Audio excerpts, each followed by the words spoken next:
सदाशिव चौधरी मी पुण्यावर आलोय. माझ्या पायाला 2004 पासून जखम होती. खड्डा पडला होता पायामध्ये. एवढी म्हणजे असं जखम झाली की गोटा गायब झाला होता. मी पुण्यावरून लातूरला जायचो दवाखान्यात. तरी काही फरक पडत नव्हता.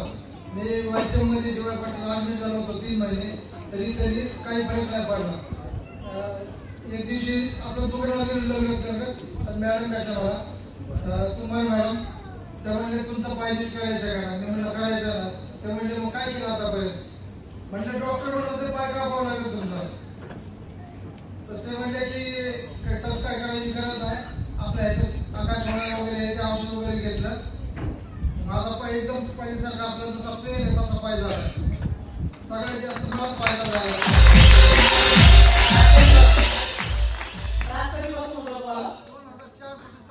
आणि किती खर्च केला त्याच्यासाठी?